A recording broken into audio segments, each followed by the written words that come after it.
Welcome to our geothermal project in Hamilton, Mass.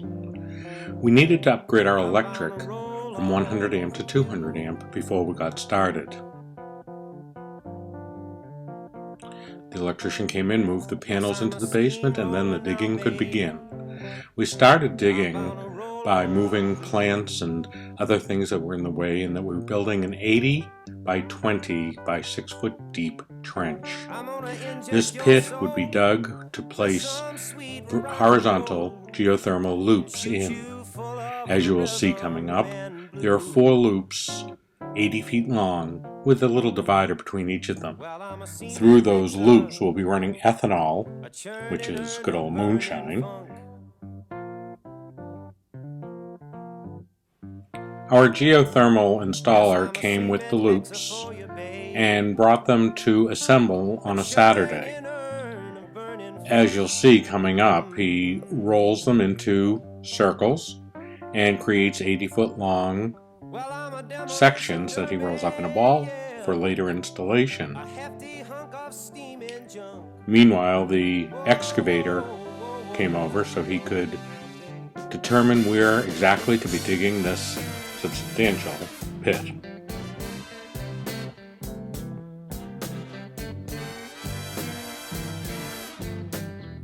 The loops are dragged till 80 feet is determined, and coming right up you'll see how they assembled them into these loops.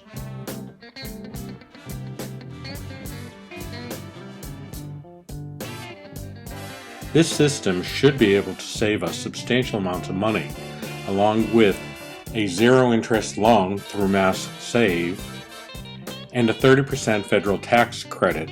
It brings it into a very doable process, considering we have forced hot air system with the ductwork in place.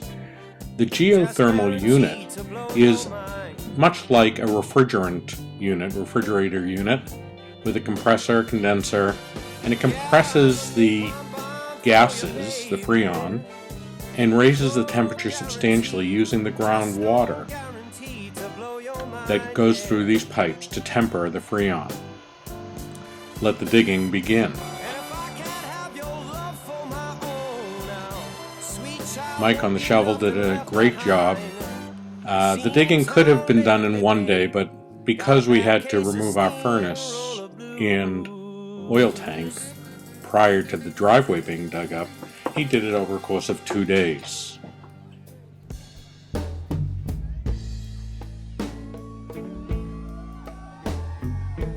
lot of dirt, big mountain.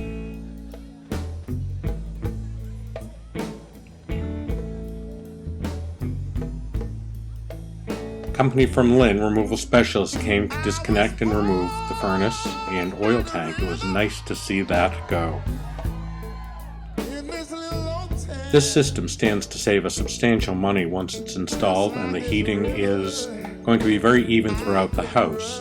The oil-fired hot air system blasts very hot air, 130 degrees or so, in through the ductwork. This system sends much cooler air, about 100 degrees, through the ductwork, allowing for a more even heat and more consistent temperature, as well as substantial savings in fossil fuels. The trench gets bigger and bigger as the driveway gets dug up. And as I said, this is all done in 1 or 2 days, depending on the excavator. And this backed right up to the house, which was really wonderful for the installer. Made it an easy job with the flow of the water coming directly in and out of the house at the foundation. Very little pipe work. You'll see coming up that he uses headers both to send the fluid, the ethanol, out, as well as a header to bring it back in. It flows through these pipes in a coordinated fashion, so last in, first out, and gives it the most dwell time in order to keep the temperature as stable as possible. One of the things that was installed through this process is a non-pressurized flow center. Once the geothermal contractor, East Coast Geothermal, installed the pipe work, which is coming up right now, after that was installed, or simultaneously, some holes were being drilled through our foundation to send this pipework through. The header for the flow out as well as the flow in was put in there, and that was connected to this non-pressurized flow center, which both allows for any air that might get in the system to be able to be captured and escape from it, as well as to make sure that the flow is even and going in the right direction at all times. The team worked very well together with the installers laying this out. Inside was the drilling going on, as well as setting things up and getting ready for the inside installation.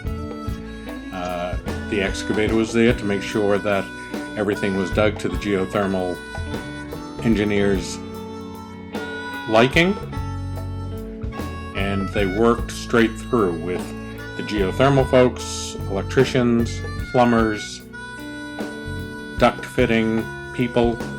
So really the whole process was very well coordinated, and in fact we had heat that night. It doesn't always work that way for heat that night, but it did in our case, and that was wonderful. They did have to come back to adjust the ducting to do some more insulating of the ductwork, as well as put in dampers.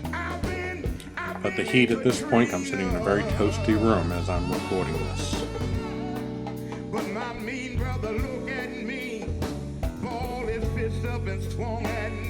Pipework going into the house.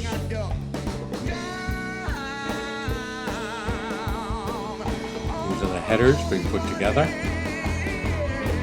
Unfortunately, we didn't do this until the end of October, which we're hoping that the hydro seeding of our front yard will take. This is the geothermal heat pump, and you can see it's quite simple refrigeration, and blows the air through it. And here comes the fun part, bringing the unit down the basement stairs, and the fun part is being said with tongue-in-cheek. It was a process.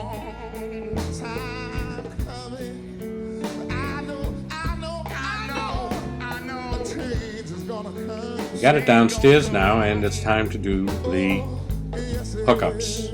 And this was most of the afternoon was spent by many people in the basement putting things together. Pipework, ducting, flow center, which you'll see in a minute, and electrical, hooking it up to the new electrical system. At some point in the not too distant future, probably early spring, we're going to do a hookup of the superheater, which will also give us 65% or so of our hot water through the year. This will go into a buffer tank next to our furnace, our geothermal heat pump, and that buffer tank will feed our water heater, already preheated water, saving us tremendous amounts of money on what I found out to be is the largest electricity user in many people's houses. About 25% of our electric bills go towards heating hot water. So anything you can do in that regard would be wonderful in saving energy. There is a new product out, a heat pump electric hot water heater, Energy Star certified, and it does an amazing job. It does have a fan motor, a fan in it, and does make some noise, but it saves tremendous amounts of electricity in heating hot water, something you might want to check out. Without the superheater, we will not be going that route. We'll just have the buffer tank, and that should do the job just fine for us. But if you don't have a geothermal system, then checking into the heat pump hot water heater would be a wise investment.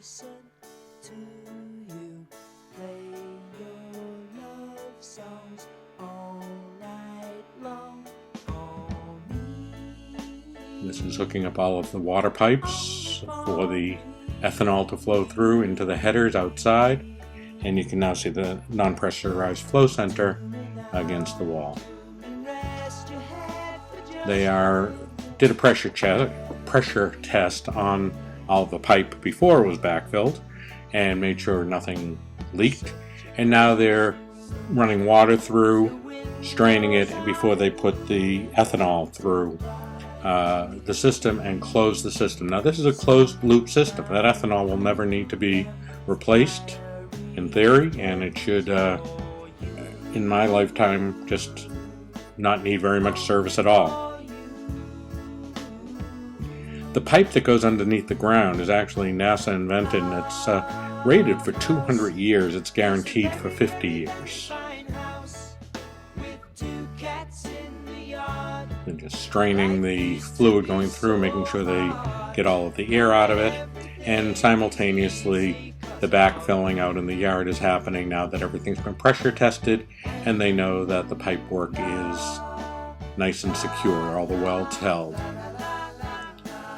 So as they're backfilling, they're making sure that no rocks fall on the pipes themselves, and any rocks that come down from the shovel are being moved in between or around the geothermal pipework.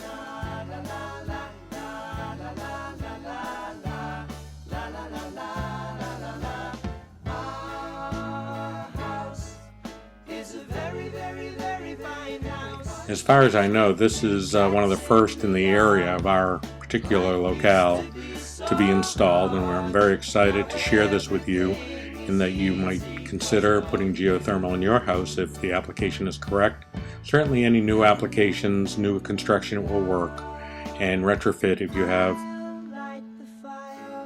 ducting in the house, or in fact if you care about the greening and don't care about the return, you can do it in many houses. So this is our yard being put back together. We will be